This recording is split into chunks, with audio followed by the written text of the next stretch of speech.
Welcome back to Pirates Weekly. We are back on Zoom. It is myself, Oliver Nissi, and Leverett Ball, as usual, team insiders. And this week, we are joined by Pirates star defensive lineman JD Griggs. JD, it is to my understanding that you are joining us from New Jersey. Is that correct? Yes, correct. Yeah, I'm home for the holidays in Piscataway, New Jersey.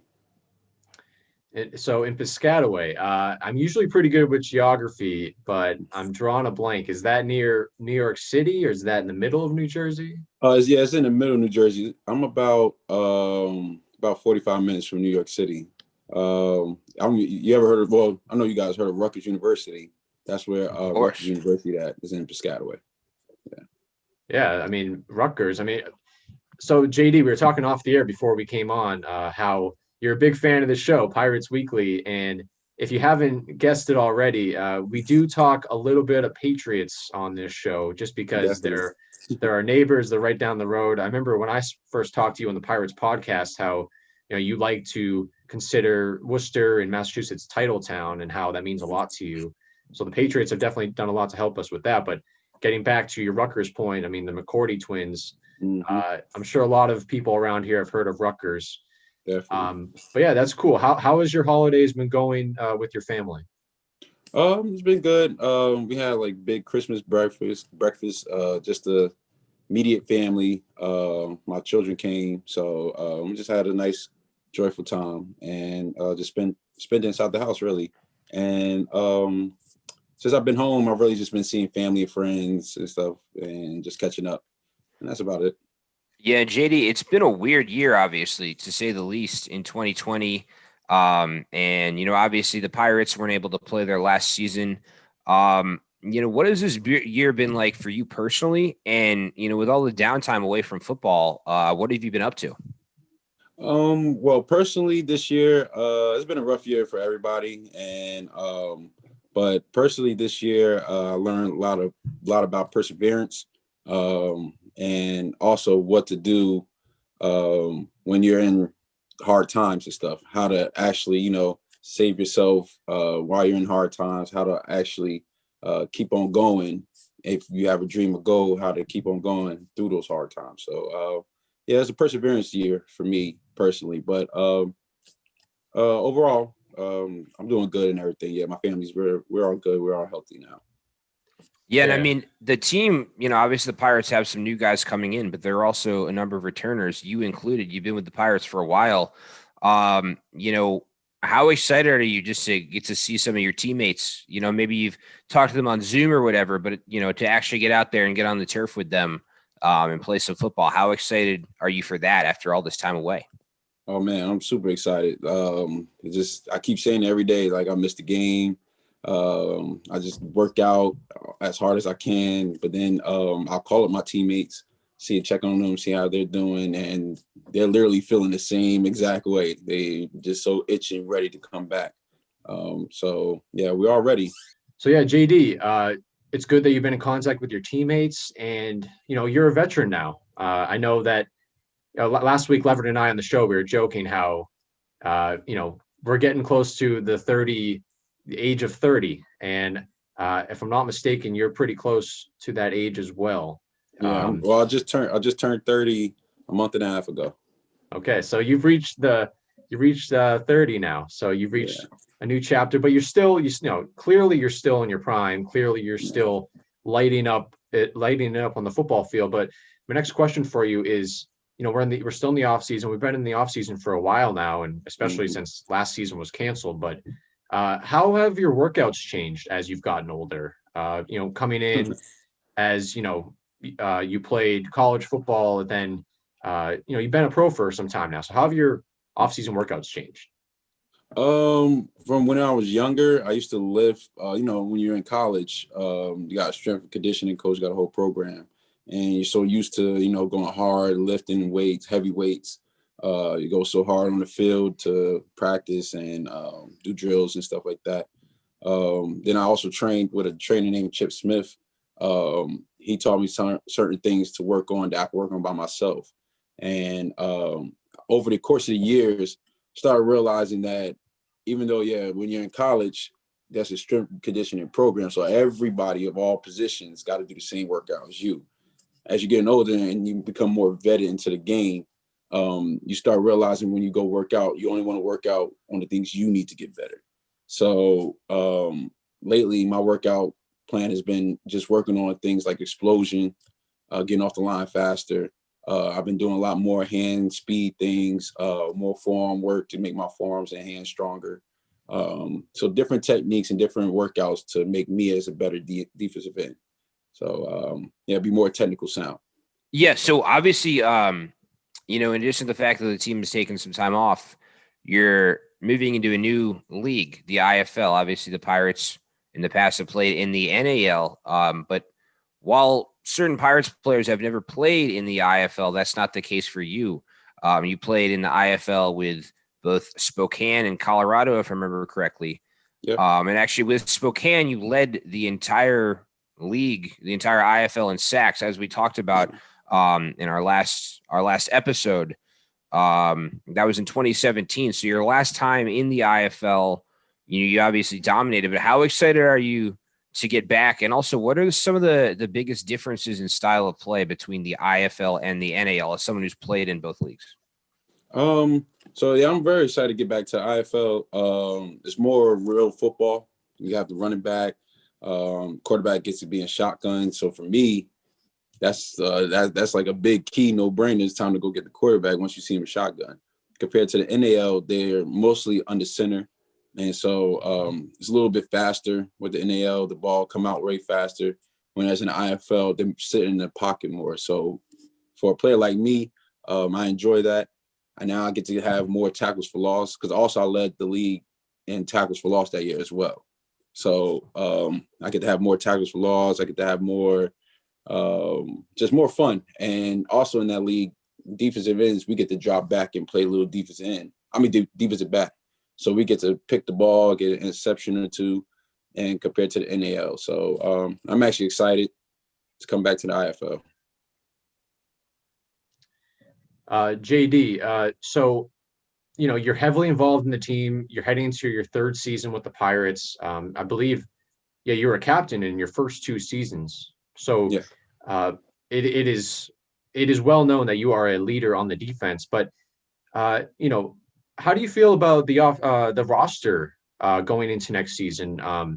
Yourself on the defensive line, RJ Roberts, Willie Yarberry, some of the players that are returning. Chucky Williams, who had a huge 2019, finished fifth in the league in tackles, voted second team all league in the NAL. Guys in the defensive backfield, Khalid Wooten is back, Al Lewis Jean, but there's a bunch of newcomers too. And I'm not sure if you've been paying attention to all the transactions, but how do you feel about? Well, let's just stick with the defensive side of the ball. How do you feel about the roster at this point? I feel great about the roster, to be honest. Like you said, all the players that's coming back, that means we have a lot of veteran leadership also that can help me as well to help lead the defense. So it's not going to be all on me to try to teach players about the game. Having a lot of players now that's played the game at least a year. So that's one good thing about it. Also, the newcomers that are coming in, some of the players I've seen like their highlights and stuff, I like it. And I like that they're very physical. And that's the one thing that, and especially playing arena football, playing defense, you got to be physical. If you're not physical, then a touchdown will be scored to you so quick.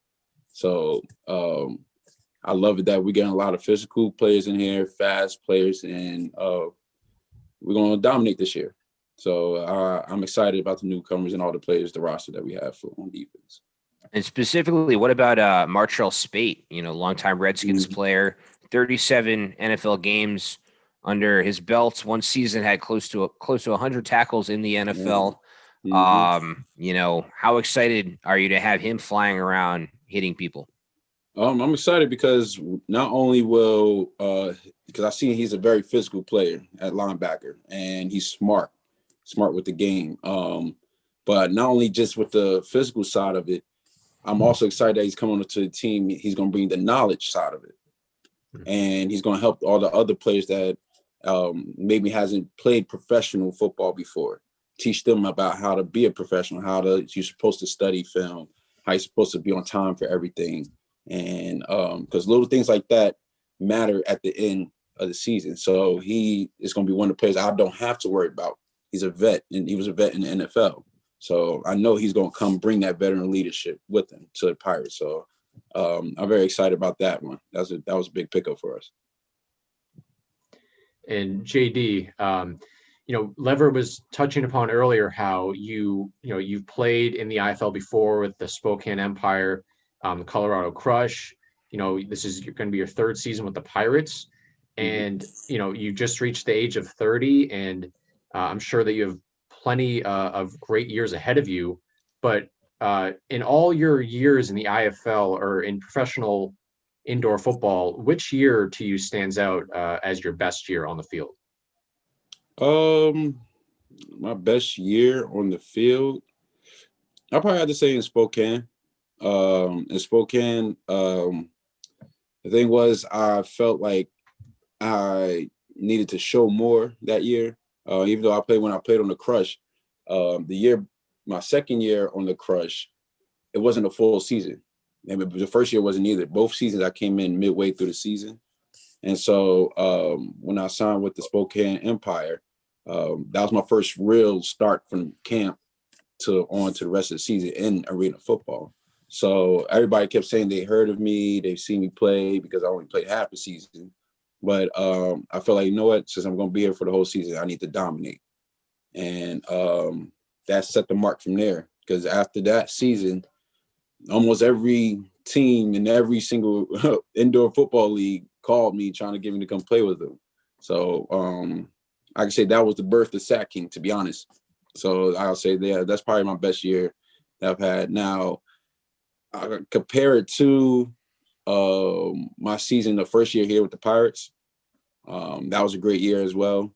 But I'll say the year with the Spokane Empire, that was like the foundation of what basically of the player I am today.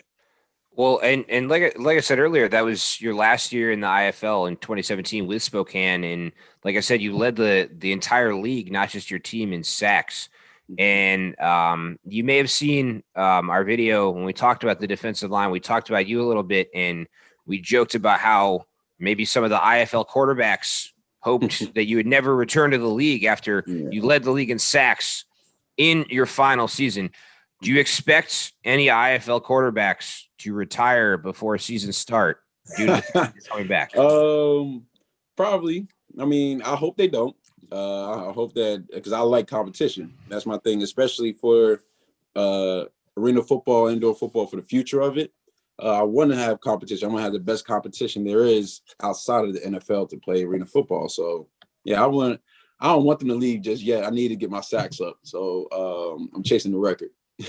I mean, if I were their doctor, I'd encourage them to retire with you coming back to the league. But work for the media team or something like us. That doesn't sound safe going up against you.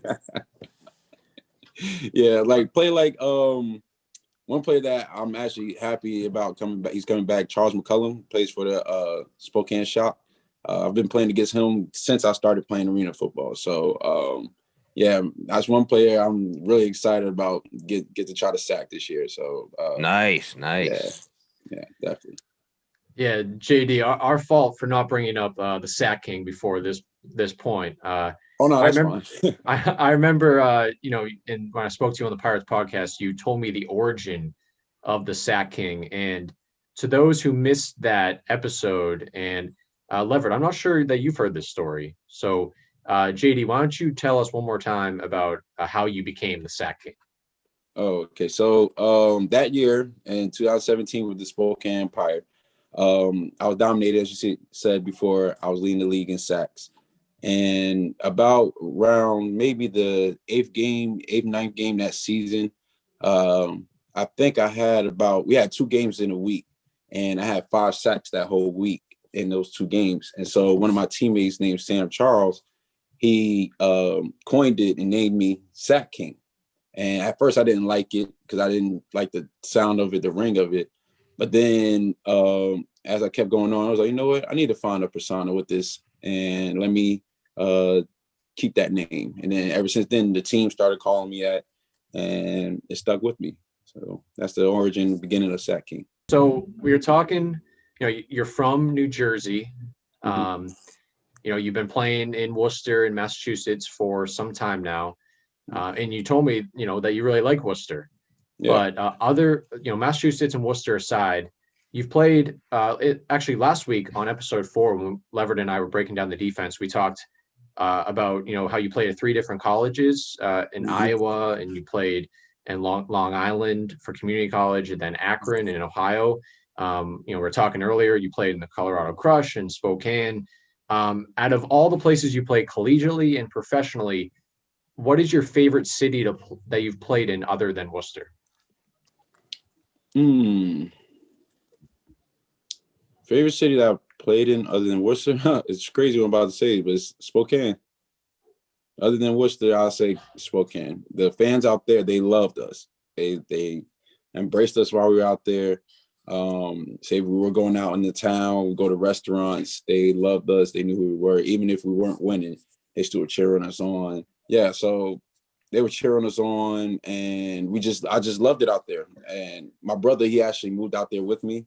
And we both said it. It's funny, we talked about it the other day. We said that while we were out there, we didn't have not one bad day. Every day was so peaceful, happy, joyful. Even after we lost, we made sure we still had a good day. And so out there, I love Spokane. And the thing about it, it's a lot of nature out there.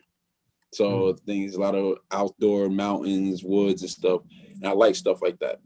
That's something different to me. So I like to explore different things like that. So yeah, I'll say Spokane. Do you expect the fans there to remember you and give you a warm welcome when you get out on the turf, or as a visiting player, is all the love lost? No, they actually contacted me on Facebook and social media, and they said, "Oh, can't wait till you guys come out here, and everything, and wait to see you during the game." And it's funny, it's about a couple of fans that said it. So yeah, I'm excited. I'm excited to see them again and everything, and get to play. I'm just happy that they have a team again, because they didn't have one for a while, and those fans, they love football. So I'm just happy, excited they have a team out there again. JD, sticking with Spokane. So you mentioned that, remind me his name, McCollum. Is Yep, he the Charles quarterback McCullough. out there? He's a quarterback now. Yeah. Okay. So, you're going to be going up. You're going to be going up against a quarterback against Spokane that you've already faced before, and you're also going to be going up against a coach that you've already faced before. Billy Back was the head coach of the Carolina Cobras. That was actually the last game that you guys played. The Pirates played in 2019, that playoff game. So, what's it like going up against a coach that you've played in the past? Well, Coach Back, we have a close relationship off the field. Me and him are very cool. We follow each other on social media. And Coach Back, ever since, like I said, since I came into this league, Charles McCullum, he's played with Coach Back. So ever since I came into this league, I played against Coach Back, and I love it. The competition we have, even during the game, while we're playing during the game, where we joking with each other and talking trash to each other and stuff. But the competition level that he brings, and the competition level that he holds his team, the standard that he holds his team at, I love it. And so I know Spokane, they're going to have a bunch of players, good players that are very good, that's going to challenge you and going to be competitive. So I love those type of games and everything. So yeah, I'm excited for it. I'm waiting for it. I wish that was the first game, but things couldn't happen that way. But yeah, I'm excited to play against Spokane. Well, while we're on the topic also of coaches, I want to ask you about working with, head coach Patrick Pass. Last season was supposed to be his first season as the head coach of the team, obviously not able to happen because of the pandemic. And he's not new to the organization. He did work for the team prior to taking on the head coaching job. So he's not a stranger to you. But, obviously Coach Pass, was a Patriot, played with Belichick and Brady, was a Super Bowl champion, certainly brings an impressive resume as a player, and now taking over the head coaching position. How excited are you to work with him? I'm excited because I've known, like you said, Coach Pass has been here. He's been here for the past, since the beginning of the Pirates. And to be honest, yeah, me and Coach Pass, we have a good relationship. He sits there before he became the coach. He was telling me little things to do, little things how to motivate the players, how to be a leader. And so the good thing with Coach Pass is that he has a different dynamic than everybody else since he was here prior to him being a coach. And he wasn't in the coaching role. He was more in the helping out role. So the players got to be comfortable with him. We got to trust him. And that's the main key of a coach. You got to make sure your players trust you. So he's built that trust with the programs, built that trust with the players.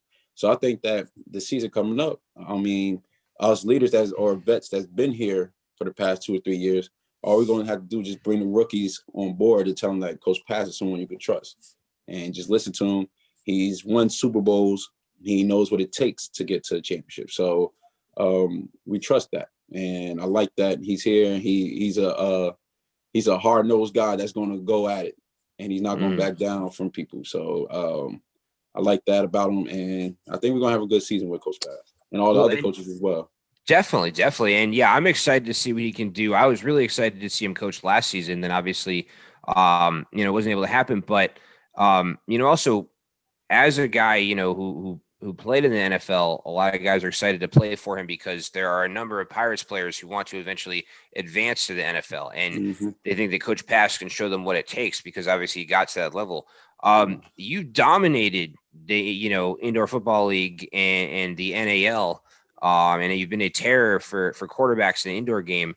Are you looking to eventually go to the NFL? And are you more looking to stay with the team you're comfortable with, or are you looking to advance eventually beyond the Pirates and get on an NFL roster?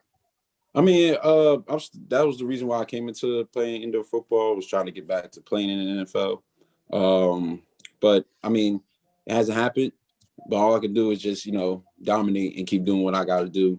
But if it happens, I'll be more willing to progress with my career and get back to the NFL. I have a new manager and agent named Sam Gordon, and with G2 Management. And hopefully we're working out some things whereas during the season, we could probably get some scouts to come to the games. And so they could see for themselves how we play and how they see I dominate.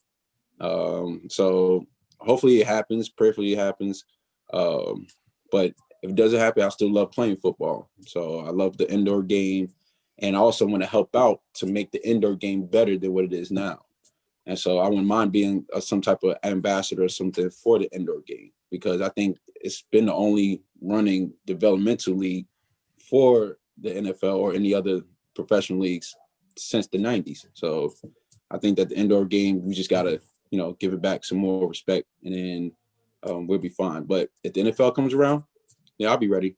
Oliver Nissi, Leverett Ball, Pirates Insiders, on another episode of Pirates Weekly here with JD Griggs. And JD, I brought up not too long ago in this episode of Pirates Weekly that you played at the junior college level, and this is something that we spoke about off the air.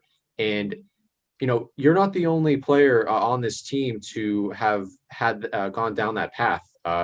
Newly signed defensive lineman Reggie Howard also went through the junior college ranks. There's been a couple of other guys. So how do you feel junior college along the way in your football career has helped you as a player?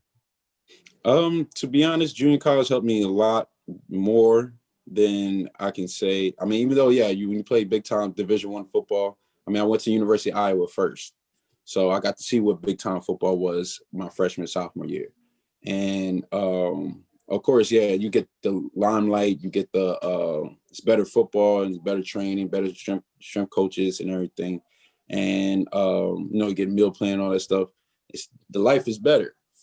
But once I went to Nassau Community College right after Iowa, it actually helped me. It turned me more into a man. And it also helped humble me, not just as a man, but as a football player as well. Because now I'm back at the start when as I'm playing with a bunch of players who also had the same talent level as me as a Division I player and trying to make it. So it's a grind. It taught me how to, like I said before, perseverance. It taught me how to just work through things and bad situations, because now I'm not having free meals anymore to me. Now I'm not having like the greatest facilities, the greatest strength coaches, the greatest everything. But I had a bunch of coaches that played D1 and played NFL in the NFL as well. So they knew what it took on the football to make it to that level. So that's all I really needed was the humbling, hard work, nose part of getting to the best level I can be as a football player. And it molded me as a person, better person after that. So when I went to Akron after that, I knew my head was just focused on just grinding. I mean, I did the whole college fun thing at Iowa, but now that I went through Nassau and saw how tough life can be, I just stayed focused when I went to Akron, grinded, and it worked out. And the JUCO route does work out for some guys. I mean, Cam Newton, for example, obviously he didn't play when he was at Florida, so he dropped down to JUCO for a little bit. Then, went to Auburn, obviously Heisman, national champion, first round pick, and then an NFL star. So some guys have to take that route. But for you personally, before you got to Akron, do you think, because you took the JUCO route, do you think coaches initially underestimated you when you're transitioning from high school to college football? In a sense, a little bit, because I was so young. When I came out of high school, I was 17, and mind you, I was 6'5", 225 at 17. So a lot of coaches love the upside of it, the potential and everything. But I also was a basketball player in high school. And to be honest, my family asked me when I was a junior in high school, what did I want to go do? Go play football, go play basketball. And I said I wanted to go play basketball. But everybody knows football season comes before basketball in high school. So football season started coming around. I was dominating camps, dominating. Once the season started, a lot more scholarships started coming. So I chose football. But as far as coming straight from high school to college, the collegiate ranks and stuff, it was a tough transition because I went from living out here in New Jersey to going to the University of Iowa, big culture shock. And at 17, now I'm with a bunch of grown, starting to be grown men that already knows how to play the game. They might have a upside to them already and everything. So it taught me how to basically that I'm not the best player in the world. When I was here in Piscataway, a couple of us, we went to a bunch of D1 schools, and our high school is like king here in the state of New Jersey when it comes to football. So we're so used to we're the best, we could do whatever. Now I'm going to college, and I'm a freshman sitting there like these players are way better than me. I have to get better. So it helped me learn how to grow up. So JD, you're just talking basketball, and I want to stop you in your tracks because there's been a lot of football players. I mean, the two that I think about off the bat are Antonio Gates and Tony Gonzalez, two tight ends, a similar kind of position. I mean, obviously it's offense. You're a defensive lineman, but you guys both play on the edge of the line. What position were you in basketball? Well, to backtrack a little bit, when I went to University of Iowa, I played tight end. So I was still in that basketball mode and everything. But in high school, I played power forward and / center. Reason why it's an iffy thing because at my high school, we had 6 players that were 6'4" and up. So so a lot of players were either power forwards, small forwards, or centers and stuff. But I dominated in basketball. I was an all-state player in basketball. I think I averaged, it was like 18 points a game or something like that. And I averaged, I think it was 10.5 points a game. 10.5 rebounds a game. Wow. And so I had a few scholarships for basketball. But that was always been my number one love. I started playing basketball when I was about 4. And ever since then, I just love playing the game. Even to this day, if I could go catch a game, a pickup game somewhere, I'll go play. And it's like basically riding a bike. So basketball, I love playing basketball. Which schools reached out to you? For basketball? University, Rutgers University, St. John's, Rider University, and Keene University. Those are 5 schools that I got offered for basketball. Wow. And there's that crossover between basketball and football. I mean, There are also some, professional basketball players who were good at football in high school. A lot of people don't know this. LeBron actually was a heavily recruited wide receiver in football. Obviously, he was too good at basketball to pursue that. Well, although some people say he could have made the NFL if he hadn't been. Yeah, he definitely could have. Yeah. Because when I was at the University of Akron, he used to come to the practice facility and practice. Him, Kevin Durant, and Dwayne Wade. But they weren't practicing basketball. They were on the football field with cleats, working out, doing football drills. Like they had the ladders out, cones, doing football drills. And that's when I found out how LeBron got introduced to basketball was through his football coach. He actually lived with his football coach, and his football coach had a basketball rim in the backyard on his garage. That's when LeBron started shooting. He didn't know how to play it. The coach taught him how to play basketball. Now you see he's the king of basketball. So yeah, there's a lot of basketball players actually love football, like Shaq.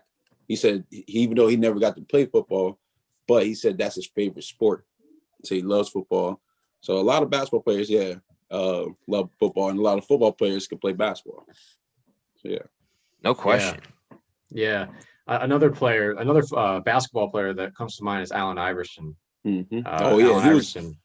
He was a great football player. I played an AU tournament at his high school, and he went to the same high school as Michael Vick.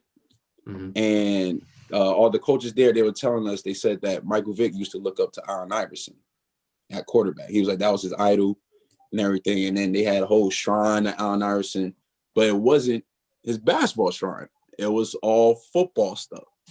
And I was shocked. I'm like, Allen Iverson with football? And I saw the tape and everything. Yeah, he was a very good football player.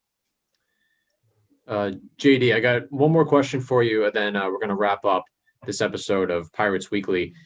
So, you told us at the beginning that you're a big fan of Pirates Weekly, the new show for the Massachusetts Pirates, hosted by yours truly and Leverett Ball.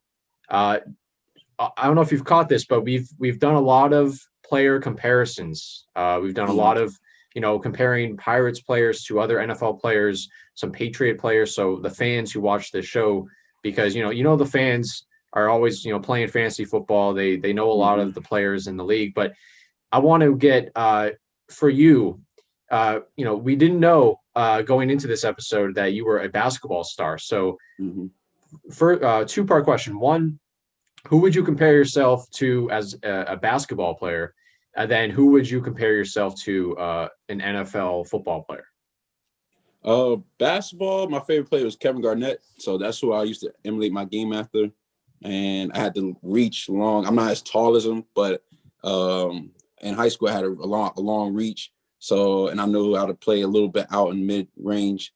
So, Kevin Garnett, I'll say probably was the one closer to my game. Kevin Garnett or something like Tim Duncan a little bit. I was very good at defense. That was my thing. I was very good at defense. I love playing defense. So Tim Duncan, Kevin Garnett. And NFL, two players come to mind. Myles Garrett and Chandler Jones. All because the body built and the way we play our games. We're edge rushers, the way we the certain moves we gotta use with our long arms, how to we're all tall, but we still gotta know how to stay low, bend and everything. I'll say Myles Garrett and Chandler Jones. And it's funny, I think about a year or two ago, I made a highlight tape comparison between me and Myles Garrett. And it's on, I think it's on YouTube. You can type it in JD Griggs versus Myles Garrett, and you'll see certain plays that I've done, certain plays that Myles Garrett do is identical. So I'll say about Myles Garrett or Chandler Jones. Well, I love the comparisons. JD, again, thank you for coming on Pirates Weekly. It's been an absolute joy. And, keep listening. We'll have you on again. We'll be throwing out more player comparisons. It's kind of our I was going to say JJ Watt. JJ Watt. Yeah. Now, what's funny about that, my first season with the Pirates, in Spokane, but it translated over to the Pirates kind of. Someone said that. Someone, one of the fans had said that. They said that they'll see me as more like a JJ Watt because I'm quick to get to the quarterback, but also I block a lot of passes and everything. So yeah, somebody did say that before, JJ Watt. Yeah. I'd say also, you mentioned in the IFL, D lineman drop back in coverage a little bit more. JJ Watt, kind of like you said, in addition to hitting quarterbacks as often as he does, he can deflect passes, he can intercept passes. Yep. Maybe we'll see a little bit more of that JJ Watt style, specifically in the IFL versus in the NAL. Yeah, so definitely. Hopefully, there are worse people to be compared to than JJ Watt, though, as a D lineman. Yeah. Definitely. Yeah, JJ is another great comparison. Well, JD, not JJ, JD Griggs, thank you again so much for joining Leverett and I on Pirates Weekly. Enjoy the rest of your holiday, and we'll talk soon. And again, thanks again.